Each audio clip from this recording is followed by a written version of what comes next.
What's going on, everybody? Josh Engleman here for Stokastic.com, back again with the NBA DFS contenders on DraftKings for Friday, January 6th. Now be sure to hit that like button, subscribe to the channel, hit the notification bell so you know when everything goes live. Follow me on Twitter, @Josh Engleman. That is the only place you're going to get updates to my sim results as we get closer to lock.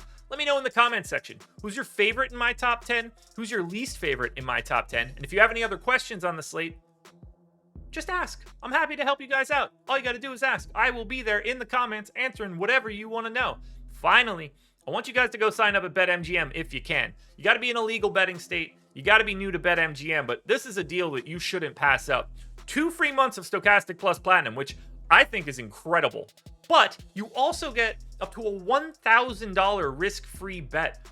Insane. Load up as much money as you can.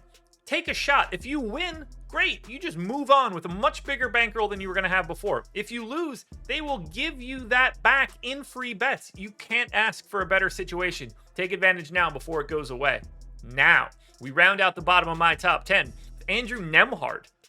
Emmanuel Quickly. I almost called him Isaiah Quickly. I don't know who that would have been. Scotty Barnes, Sadiq Bey, and D'Angelo Russell on the outside looking in. Who will be my favorites? My top 5 plays for today? It's time to find out. First up at number 5, I'm looking at Gary Trent. He's shooting guard, small forward eligible, which means you could also put him at guard, forward, and utility. You guys should know by now how much I love that positional eligibility. He's 5,800. I got him projected for 32. The goal is 39. He's in the optimal lineup 13% of the time. Trent's playing massive minutes, as are the rest of the starters for the Raptors. Nick Nurse is just letting these guys loose. So Trent in for 36 minutes. He's a .88 fantasy point per minute guy, 22% usage. Now it's mostly scoring, 20 real points, 3 boards, an assist and a half, 2 stocks. It's a pace down spot against the Knicks. No one's really going to be going to the Raptors here, and they should, because the playing time is set in stone. These guys are going to be out there in a competitive matchup for 34 minutes at a minimum and upwards of 38 to 40 if things are going well. They're 3.5-point favorites against the Knicks. It's at home. All signs point to me wanting to get to as many Raptors as I possibly can, but 5,800 for Trent with that positional eligibility just makes him fit in any roster construction you're looking for.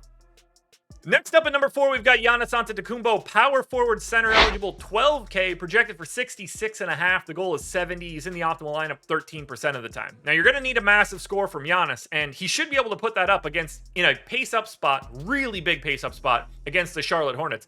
The only worry here is that they beat him up so bad that Giannis doesn't even have to play in the second half because Charlotte's that terrible. 10.5-point favorites for Milwaukee. That's the biggest line on today's slate, but if it happens, it's probably happening because of Giannis.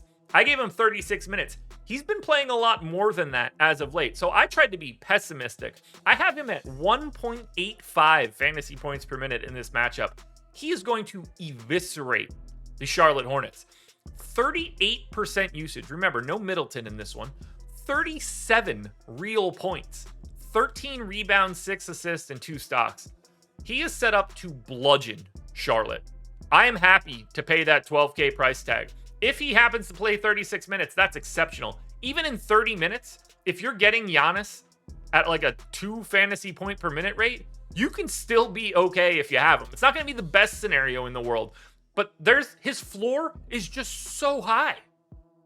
Slightly different play here at number 3. That's Ivica ZUBAC. He is center eligible, 5K, projected for 30. The goal is 35. He's in the optimal lineup 15% of the time. It did not go well yesterday for the Clippers. Hopefully today is a slightly better matchup.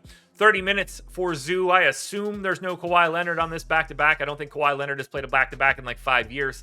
He's around a fantasy point per minute, 15% usage, 11 points, 12 boards, and assists, and basically a stock and a half. It's a pace-up spot against Minnesota. Clippers are only 3.5-point underdogs, so the game should be competitive, but it just seems like a really nice spot. I'm surprised he's 5K. Given the minutes that he's been playing in competitive matchups, at least, 30 minutes seems about right. I don't know why he's only 5K. That value, to me, is something that you need to get on this slate.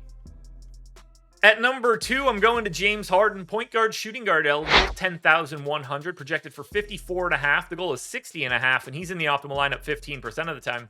This shouldn't be all that big of a surprise. No Joel Embiid for the Sixers. Harden's playing big minutes. I got him in for 38. He's a 1.4 fantasy point per minute guy in this spot.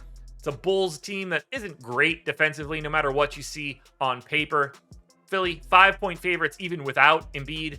30% usage for Harden, big time bump there. 26 real points, 10 assists, 7 boards. So he's going to have a shot at a triple-double. 2 stocks as well. I love the price. I love the positionality. The minutes are fantastic. He's absolutely running the show. I don't have anything else negative that I could possibly say. If I'm paying up for someone today, it's absolutely James Harden. Now, before we get to that number 1 contender, one last reminder. Hit the like button, subscribe to the channel, and hit the notification bell so you know when everything goes live. You got to follow me on Twitter. It's the only way you're going to get updates to my Sims as we get closer to lock. I want to know in the comments who your favorite player is in my top 10, your least favorite player, and if you have any other questions, please let me know. And then go sign up at BetMGM using the link in this description. Finally, in at number 1, we've got CARIS LEVERT, shooting guard, small forward, eligible, 5,800, projected for 34. The goal's 39. He's in the optimal lineup 19% of the time. He's been playing massive minutes with Darius Garland out. Tonight, Garland may play, but Mitchell is already out. So LEVERT could look better than this, but for right now, he's already my number 1 contender. 36 minutes, 0.9 fantasy points per minute, 22% usage, 17 points, 5 boards, 6 assists, and a stock. It is a slight pace down spot against Denver. They are pretty sizable underdogs against Denver as well, 6.5 points. That changes nothing for me. The position is as good as it gets. The price works. I think he's a little underpriced given the amount of minutes he's been playing. And you have the opportunity to see him without Darius Garland. Even if Garland is in, I love the flexibility that LEVERT provides, and that is why he's the number 1 contender for today. Alrighty, folks, that will do it. Those are my NBA DFS contenders on DraftKings for Friday, January 6th. FanDuel version, it's around here somewhere. Go check it out. Good luck tonight, everybody. Win some money. Enjoy your weekend. I will be back again Sunday morning with another edition of the Contenders.